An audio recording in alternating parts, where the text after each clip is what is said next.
Welcome to the AfriFoods webinar 1.2 on governance for food system transformation in African cities. My name is Michael Oloko, a professor at Jaramogi Oginga Odinga University of Science and Technology. This webinar is one of the activities of the EU-funded AfriFood Links project, which aims to improve food and nutrition security while delivering positive outcomes for climate and the environment, and building social and ecological resilience over 65 cities in Africa and Europe. AfriFood Links project is currently being implemented by over 24 partners, with ICLEA as the lead partner. HIVOS, an African consortium member, and RUAF are the lead organizers of this particular webinar. I would want to introduce our first speaker to you, Jess Halliday. Jess is a specialist in urban food system governance and provides consultancy and thought leadership on topics including urban agriculture, policy, resilience to multiple shocks and stresses, gender inclusion, and food environment. Welcome, Jess Halliday, to share your views on this topic. Thank you very much. I'm going to give an introduction to the concepts surrounding urban food systems governance. So first of all, what exactly do we mean by governance? We mean the process of making decisions about what the food system should be like, and the process of implementing these decisions, which are often articulated in policies and strategies, action plans and programs, and also the process of monitoring their performance. So very importantly, governance is not top-down decision-making being made and dictated by government alone. Rather, governance involves non-state actors and organizations like farmers, food businesses, civil society, academics, unions, and so on, working with local government. And they all have, to some extent, a say in decision-making about the food system, and they may also play a role in implementation. They may bring to the table knowledge, experience, perspectives that inform the vision and the priorities. They can bring energy and innovation, complementary skills, increased capacity, and sometimes financial resources as well. So I'm going to talk about several dimensions of urban food governance that frame these processes of making and implementing decisions. Integrated horizontal governance, vertical multi-level governance, territorial governance, and community governance. So these organizational structures and ways of working in these dimensions have the potential to create an enabling environment for food systems transformation, or conversely to constrain interventions that can be applied at the city level. So first of all, horizontal. We talked earlier about non-state actors working with local government, but we do still need local governments to be able to actually make policy happen. Which local governments departments should be involved? Well, ideally, all of those with a role relating to food. So it may be public health, working on food safety, nutrition, education, working on school canteens, food skills, etc. If you ask one of these departments what food policy is, they'll answer in terms of what they do. It's like the metaphor of the blindfolded man and the elephant. Each one describes a part of the elephant they know best, and they imagine that's all there is to it. So with an integrated approach, each department can learn what each other does. They can see the full picture, the full elephant, and they can learn to work together to be complementary to each other's objectives. It's easier said than done. Often departments work in silos, they have very entrenched ways of working, and they don't understand either how they can contribute to food work or how food can contribute to meeting their own objectives. Moving on to the vertical dimension. So local urban governments are closest to the needs of their citizens, and each city or urban area faces a particular food-related scenarios or issues depending on local context and demographics. But the powers and responsibilities are distributed between the governance levels, from the supranational level in some contexts to national, various subnational levels. And transforming the urban food system can actually require changes that lie outside of the city's responsibility. This may be, for example, if there are public health regulations at the national level that make it difficult for cities to do certain things, maybe urban agriculture or relating to street food vending. Higher levels can also frame what policies are possible at the local level or give them sets of options to choose from. And there can be different discourses around food between the levels. So, for example, if there's a very export-driven industrialization discourse at the national level, this can make it very hard to have more of a sustainable, resilient local food system at the local level that protects farming and livelihoods and the environment.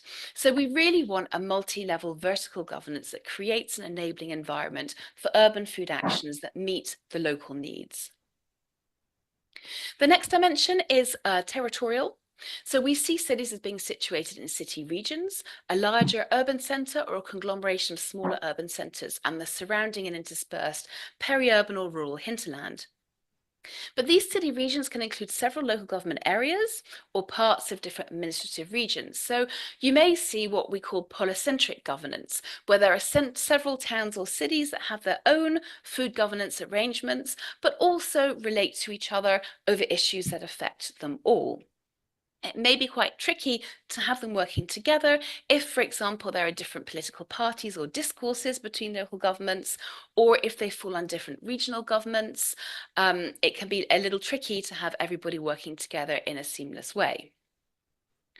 Moving on to community governance, it's important to remember that even though the previous processes seem very formal, actually governance still happens even when there aren't these formal processes in place. Community governance exists in networks, organizations that are active around food, that advocate a particular approach or deal with food-related issues on the ground. The example I have here is actually from the UK, where I live. It's the Bristol Food Network, where this community governance, a handful of committed individuals have been the driving force for keeping food on the agenda for almost 2 decades through multiple administrations and differing levels of political will. So with all of these, the people involved in food systems governance, where does it happen? Well, increasingly in cities, it happens within a multi-stakeholder platform. These platforms can have various names like Food Policy Council, Food Partnership, Food Board. The important thing is they bring stakeholders together. Some are convened for a set period of time to work on a project.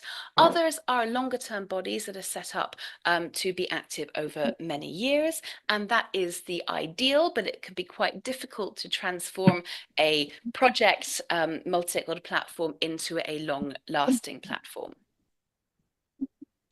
There are a lot of different variables when it comes to multi-stakeholder platforms. The precise membership composition can vary. Their precise role can vary between advisory, making recommendations, providing information, lobbying, also whether they exist within local government department or outside of the state, maybe run by an NGO, whether they're formal or informal gatherings, and also how decisions are made, whether all members discuss and then vote, or if there's a leader who makes an informed decision. Just to share, if you'd like to read more about food policy councils, RUAF in 2019 published a magazine with many case studies. So I'd encourage people to explore the case studies in that issue. Right, let's talk a bit about inclusiveness. So some multi-stakeholder platforms and food policy councils are more inclusive than others. The people who are most affected by an issue to be addressed, or who will be most impacted by a policy or a programme, are often the most marginalized, the least empowered citizens, maybe low-income families, young people, the very old, unmarried women, female heads of households, disabled, illiterate migrants, people from different religious or ethnic groups, sexual orientation, gender identity can also be a factor, and so on. All of these different factors, and many more, combine to make up a person's identity. So we take an intersectional approach to understand that not all women, not all disabled people, etc., have exactly the same experiences. So this means that actions or policies or programs can have a greater or lesser impact on different people, depending on their identity. What we mean by inclusiveness is that Everyone who has a stake or an interest in the issues being discussed is able to participate, and participate in a meaningful way in all discussions. It means not just consulting them and then going away and using their inputs, but people being involved directly in every step, from discussion, assessment of a problem, to visioning of what changes I'd like to see, drawing up solutions, having ownership, serving as advocates for take-up or for changing practice. If the people who'll be affected are not included, there'll be assumptions made, inappropriate actions drawn up. Some of the actions could actually have a detrimental impact or side effects on others, and take-up may be low if people feel that the change is being imposed on them by those who are not part of the community. So how do you make this inclusivity happen? This can be really tricky.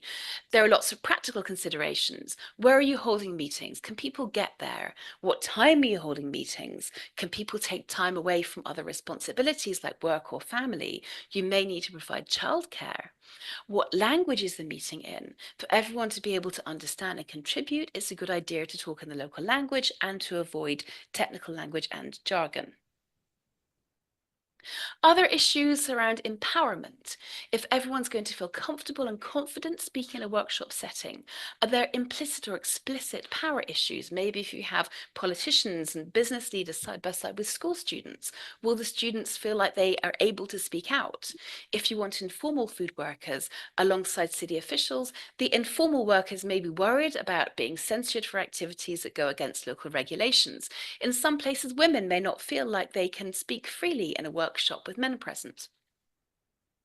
So sometimes the more powerful participants may need to be accommodating, make space, or even agree that the meeting is a safe space with no repercussions for expressing views. Sometimes there may be a need for a separate space for disempowered stakeholders, or maybe for the facilitator to visit people, understand why they don't come, keep them up to speed, maybe using social media. And lastly, reflexivity is crucial. So not all the people, the same people will be needed for every issue. So there's always a need for frequent rethinks of membership. Questioning, is everyone here who needs to be here? It may be that one or two people attend as representatives of a wider group. If you have just one person, like the token youth in a group, and assume they can speak on behalf of all other youth, this can give a false appearance of inclusivity, because thinking back to the point on intersectionality, these token people can only speak from their own perspective. They might not have typical experiences, so the factors making up their intersectional identities may mean they can't speak for the most marginalized or the most vulnerable. And leaders and all participants need to constantly check their own unconscious bias. We all have unconscious bias. So can we presume that we can understand everyone's experiences? If the people who will be affected and who are not leading decision-making, decisions will be affected by our own assumptions and unconscious bias. So I will leave it there. Thank you very much.